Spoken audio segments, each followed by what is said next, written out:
നമസ്കാരം. കൊച്ചിയിൽ നടി ആക്രമിച്ച കേസിൽ നടൻ ദിലീപ് കുറ്റവിമുക്തനായതോടെ ആഹ്ലാദ പ്രകടനം നടത്തിയിരിക്കുകയാണ് ആരാധകർ. കോടതി വളപ്പിലും ദിലീപിന്റെ വീടിന് മുന്നിലും ലഡു വിതരണം നടത്തുകയും കേക്ക് മുറിക്കുകയും ചെയ്തു. ദിലീപിന്റെ വീടിന് മുന്നിൽ പടക്കം പൊട്ടിച്ച് ആഘോഷമാക്കിയിരിക്കുകയാണ്. കോടതി മുറിക്കുള്ളിൽ അഭിഭാഷകർ ദിലീപിനെ കെട്ടിപ്പിടിക്കുകയും ചെയ്തു. കേസിലെ ഒന്നാം പ്രതിയായ പൾസർ സുനി അടക്കം 6 പ്രതികളെ കുറ്റക്കാരാണെന്നാണ് കോടതി കണ്ടെത്തിയിരിക്കുന്നത്. എറണാകുളം പ്രിൻസിപ്പൽ സെഷൻസ് കോടതിയിലാണ് ദിലീപിനെ വെറുതെ വിട്ടുകൊണ്ടുള്ള വിധി പ്രസ്താവിച്ചത്. 6 പ്രതികൾക്കെതിരെ കൂട്ടബലാത്സംഗം, തട്ടിക്കൊണ്ടുപോകൽ, ഗൂഢാലോചന എന്നീ കുറ്റങ്ങളാണ് പ്രധാനമായും ദിലീപിനെതിരെയും ബലാത്സംഗ കുറ്റം ചുമത്തിയിരുന്നു. എന്നാൽ ദിലീപിനെതിരെ ക്രിമിനൽ ഗൂഢാലോചന തെളിയിക്കാൻ പ്രോസിക്യൂഷന് സാധിക്കാത്തതിനെ തുടർന്നാണ് കുറ്റവിമുക്തനാക്കിയത്. അതിനിടയിൽ പോലീസുകാർക്കെതിരെ ആരോപണമായി നടൻ ദിലീപ് രംഗത്തെത്തിയിരുന്നു. നടിയെ ആക്രമിച്ച കേസിൽ കുറ്റവിമുക്തനായ ശേഷം കോടതി മുറ്റത്ത് മാധ്യമങ്ങളോട് സംസാരിക്കുകയായിരുന്നു അദ്ദേഹം. കേസിൽ നടന്ന യഥാർത്ഥ ഗൂഢാലോചന തനിക്കെതിരെയാണെന്നും ജയിലിലെ പ്രതികളെ കൂട്ടുപിടിച്ച് പോലീസ് കള്ളക്കഥ മെനയുകയായിരുന്നുവെന്നും ദിലീപ് പറഞ്ഞു.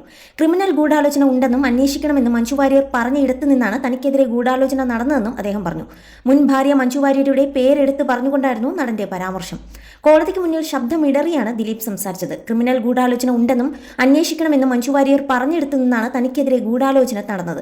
ഒരു മേൽ ഉദ്യോഗസ്ഥനും ക്രിമിനൽ പോലീസ് സംഘവും ചേർന്നാണ് അത് നടപ്പാക്കിയത്. മുഖ്യപ്രതിയെയും അയാളുടെ ജയിലിലെ കൂട്ടാളികളെയും ചേർത്ത് പിടിച്ച് പോലീസ് സംഘം കള്ളക്കഥ ഉണ്ടാക്കി. മാധ്യമങ്ങളെ കൂട്ടുപിടിച്ച് ആ കള്ളക്കഥ സാമൂഹ്യ മാധ്യമങ്ങളിൽ പ്രചരിപ്പിക്കുകയും ചെയ്തു.